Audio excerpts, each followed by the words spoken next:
In 2016, when he was first running for president, Donald Trump told the world that he could get away with murder. I could stand in the middle of Fifth Avenue and shoot somebody and I wouldn't lose any voters, okay? But no one really believed him. However, in a plot twist that took just under 10 years to pay off, the fact is that Trump has so warped our collective reality that, well, he is almost certainly was right. Take, for example, just a few weeks ago, his justification on using the military to assassinate boatloads of people merely by suggesting that they could be drug smugglers. I don't think we're going to necessarily ask for a declaration of war. I think we're just going to kill people that are bringing drugs into our country. Okay? We're going to kill them. You know, they're going to be like dead. Okay. At the time I'm recording this, he has hit 15 boats. But by the time you're watching it, there could be dozens more. The key thing to remember here is that these are extrajudicial killings. No due process. No declaration of war. Just point, shoot, and kill. Not much different than pulling a gun on Madison Avenue and assassinating a political rival. How did this happen? Okay, this video, it's about two things. First, how in the last 9 years, the powers of the president have expanded so broadly that Trump is immune to any legal repercussions for any actions that he takes while in office, meaning that Trump and his successors are literally above the law. And the second thing that this video is about is whether this court-enabled immunity means that Trump is actually the first king of the United States of America.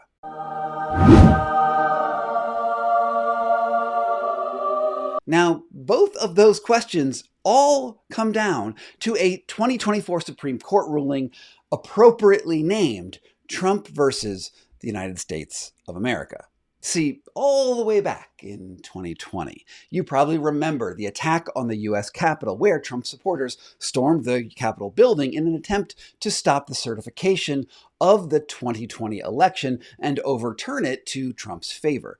Now, what you might not remember is that in the preceding few months, Trump had laid the groundwork to undermine Biden's win by installing Trojan horse electors who pledged to decline to certify various states' voting results and use the Electoral College as a legal pretense not to hand over the reins of power. Some of those so-called fake electors showed up at state capitals where the real electors were meeting. They even created phony certificates like the ones you see here. The goal, apparently, to send through this fake slate of electors to Congress, where the vice president presides over the official count. And his plan, it didn't work. After Capitol Police contained the rioters, Congress reconvened that night, and Vice President Pence certified the results.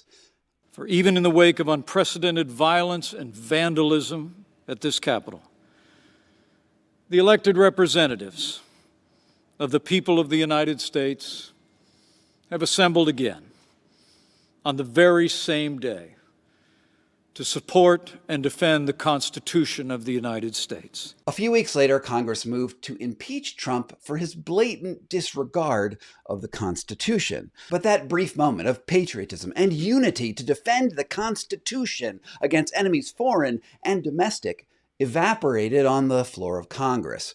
Republicans presumably were afraid that censuring their leader would destroy the party, and the impeachment, it failed. Which left the whole matter of actually Trump facing consequences to the courts. Biden's Attorney General Merrick Garland was hesitant to bring charges initially against Trump, and a new book shows how he intentionally, quote, slow-rolled the DOJ prosecution, which added more than a year to the timeline. Acting out of a mix of principle and caution, Attorney General Merrick Garland actually slow-walked the federal investigations into Donald Trump and granted Trump unusual deference because he was the prior and possible future president. Here's what you need to know. One, the DOJ waited more than a year before launching a grand jury investigation into that fake elector scheme to overturn the 2020 election in which Donald Trump allegedly was integrally involved. Two, even after that grand jury was launched, the FBI waited another 10 weeks to execute the memo naming the Trump campaign as a formal subject of that investigation. And 3, Merrick Garland imposed a 2-month freeze on both investigations during the 2022 election campaign, even though Donald Trump was not on the ballot. Critics said that was an overly conservative interpretation of the DOJ policy not to take action around an election. By the time it made it to the Supreme Court, it was almost too late to hold him accountable at all, which was made all the more ridiculous because Trump's legal team's entire defense was based on the argument that Trump had always been above the law. Let me read to you the intro to the Supreme Court's ruling, which you might not have read already yourself, but you really should read if you have any time to see the bizarreness of our legal system, because this is truly one of the most critical court cases in American history. This is the Supreme Court's summary of the facts in the case. A federal grand jury indicted former President Donald J. Trump on 4 counts for conduct that occurred during his presidency following the November 2020 election. The indictment alleged that after losing that election, Trump conspired to overturn it by spreading knowingly false claims of election fraud to obstruct the collecting, counting, and certification of the election results. Trump moved to dismiss the indictment based on presidential immunity, arguing that a president has absolute immunity from criminal prosecution for actions performed within the outer perimeter of his official responsibilities, and that the indictment's allegations fell within the core of his official duties. The district court denied Trump's motion to dismiss, holding that former presidents do not possess federal criminal immunity for any acts. The D.C. court affirmed. Both the district court and the D.C. court declined to decide whether the indicted conduct involved official acts. So in layman's terms, Trump's legal team made the audacious argument that presidents cannot be held accountable for the things that they do in office, so long as they were acting in a, quote, official capacity. Every court, the district and the D.C. courts, thought the argument was hogwash and said that Trump should be charged with fraud. Not only that, but the fraud he actually committed was designed at its very root to break the core trust of the people in democracy so that our votes are counted fairly, which you think is a pretty big deal. But Trump had a not-so-secret weapon in his favor. In his 4 years as president, he was able to personally appoint 3 justices to the court, making the split 6-3 in favor of Republican-appointed judges. Even so, the questions before the court were so visceral that its ruling still came as a shock to just about everyone who was paying attention. This is the exact language of what they held. Under our constitutional structure of separated powers, the nature of presidential power entitles a former president to absolute immunity from criminal prosecution for actions within his conclusive and preclusive constitutional authority. And he is entitled to at least presumptive immunity from prosecution for all of his official acts. There is no immunity for unofficial acts. Now, I hope you see what the problem is here. Without clear guidelines of what is and is not an official act, it more or less means that Trump gets to draw that line himself, just like someone who cheats on their taxes to decide what is and is not a business expense. During the initial arguments in front of the court, one justice asked Trump's attorney whether the president could hypothetically deploy SEAL Team 6 to assassinate a political rival as an official act. And Trump's attorney essentially argued that he could. Now, in a feat of mental gymnastics, this is Justice Roberts explaining how Trump can explicitly commit fraud in an official capacity.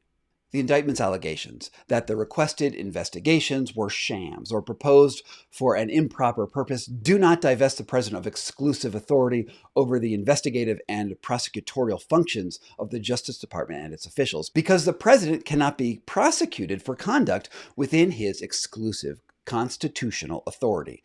Trump is absolutely immune from prosecution for the alleged conduct involving his discussions with Department Justice officials, which is to say, Trump could just say, commit fraud on my behalf, and that whole thing is actually legal, even though it was a crime. Now, the legalese has this almost tranquilizing effect, like everything is normal here and there's nothing to concern yourself. But Roberts and the Supreme Court ruled that presidents can commit fraud so long as they're committing fraud in an official capacity. And by implication, there is no limit to how much fraud or even what other crimes they can commit in that manner. Of course, Roberts had to at least offer up the appearance of fairness, saying that if a court could prove that Trump had acted unofficially, then he could still be prosecuted. And even though the indictment was clear that fraud had occurred, the Supreme Court refused to define the difference between official and unofficial. Instead, he referred that question down to the lower courts, which is weird, because those courts had already agreed that Trump should be tried for his fraudulent actions. Garland's Justice Department saw the writing on the wall at the time after this judgment came in, and they dropped the case. So the lower court never actually weighed in on that official question. Garland, who had dragged his feet since the beginning, didn't want to let a criminal prosecution interfere with the upcoming election, and the rest is history. Now, if all of this sounds Byzantine and corrupt to you, you would be absolutely correct. Because even though Republican-appointed judges have almost complete say in the court's rulings right now, the judges in the opposition still have the power to dissent and explain exactly why this ruling was as corrupt as it appeared.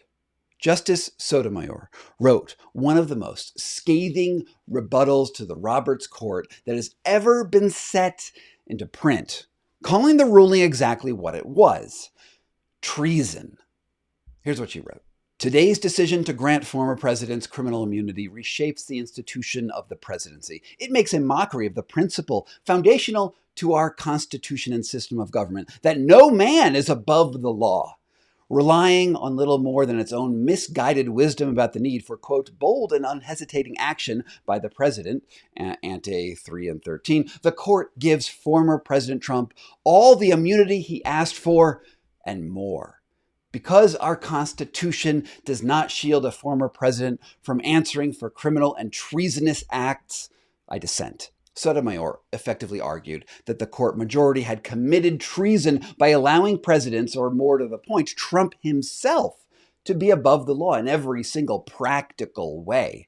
Then, just a few pages later, she made it explicitly clear what this ruling really meant in practice. When he uses his official powers in any way under the majority's reasoning, he now will be insulated from criminal prosecution. Orders the Navy SEAL Team 6 to assassinate a political rival? Immune. Organizes a military coup to hold on to power? Immune. Takes a bribe in exchange for a pardon? Immune, immune, immune.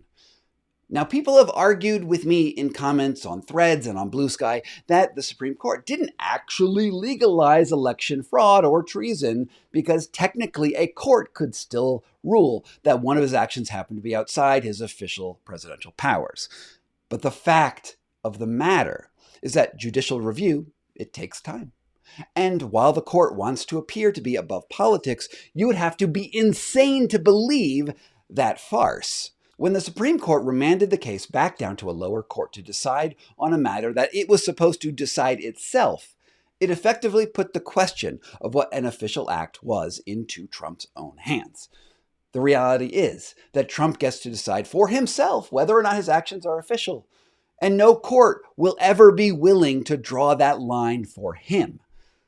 And of course, all the things that Sotomayor feared are already coming true. Trump began his presidency by taking crypto bribes.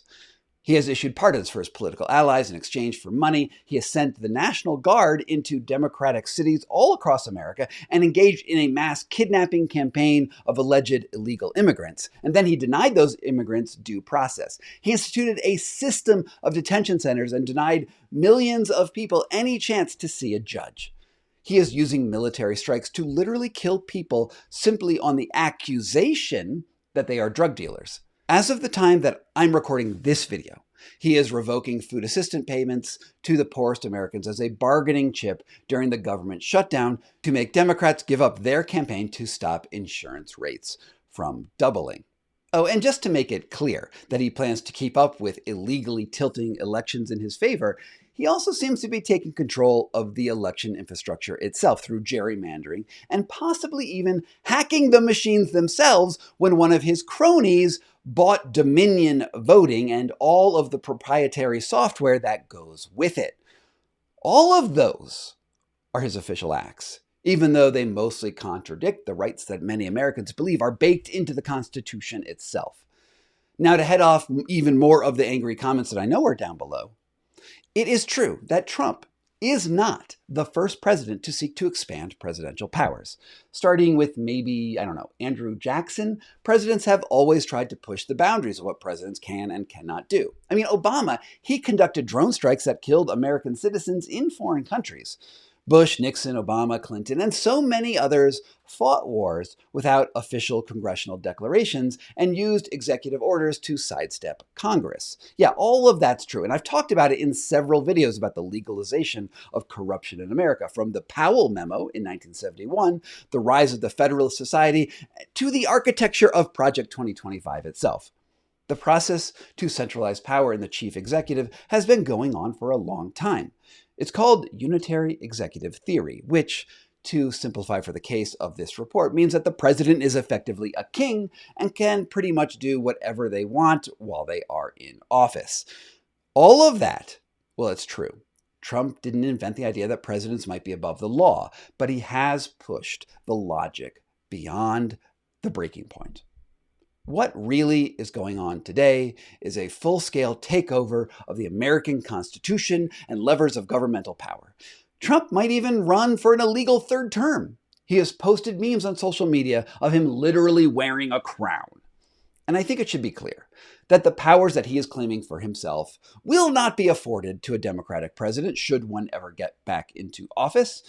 The Supreme Court's use of the shadow docket, which is where the court decides on an issue without offering an explicit legal opinion to explain its reasoning, has been used to permit Trump's obviously illegal actions without writing any official opinions or explanations.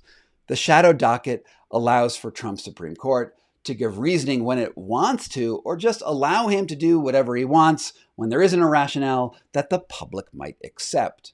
The most terrifying thing, at least to me, you might find something else terrifying. There's a lot to be terrified of. Well, it's the Constitution, that founding document. It has no internal mechanism to stop a king from happening. And here's an interview, a section of an interview that I did recently with David Sirota. The judicial rulings that go out of their way to give the current Republican president more power from Republican judges suggest that the judiciary isn't, as the framers had originally presumed, guarding its institutional power.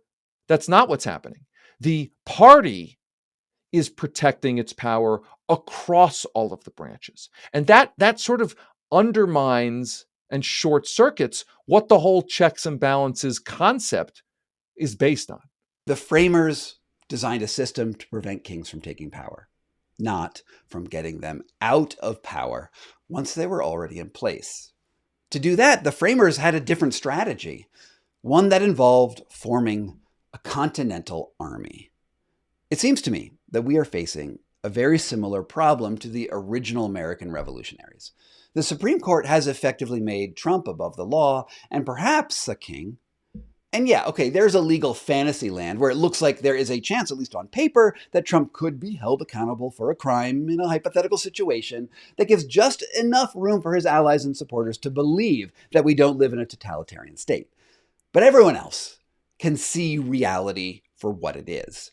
The Trump administration is the most corrupt one that has ever held power in America. It's honestly not even controversial anymore. For all intents and purposes, our fates are tied to his mercurial whims, since no government body has the will or maybe even the power to stand up for him. But there is hope. Since his inauguration, enormous crowds of ordinary citizens like you and me have crowded the streets and raised their voices. More than 8 million people attended the largest protest in American history on October in 2025 for the No Kings March. People are waking up to the fact that if we don't do something about this collectively, then we all fall individually. And that's all I have to say about that, well, for right now. Thanks so much for watching this commentary, investigation, whatever you want to call it. If you want to support the independent journalism that I do here on this channel, I would love you to subscribe to my free Substack newsletter at sgcarney.substack.com and consider upgrading to a premium membership where you will get both early access to the work that I do before it comes out on YouTube, but also get that warm and fuzzy feeling that comes with knowing that you are a small part of keeping this kind of journalism online. Because the mainstream media, it's dead. It got taken over. Barry Weiss is now in charge of CBS. The only place this sort of commentary happens is with the independent people who still have the guts to stand up. And I don't know how long we're going to be able to do it before some totalitarian state comes down and shuts us up, but I'll be here screaming until they do. From Foxtopus Ink in Denver, Colorado, this was Scott Carney Investigates. Thank you so much to my supporters here on Patreon and on Substack and even on YouTube who make this work possible. It means the world to me that you're here. And if you want to get your name on the honor roll, all you need to do is sign up at the links down below. From Foxtopus Ink in Denver, Colorado, this was Scott Carney Investigates.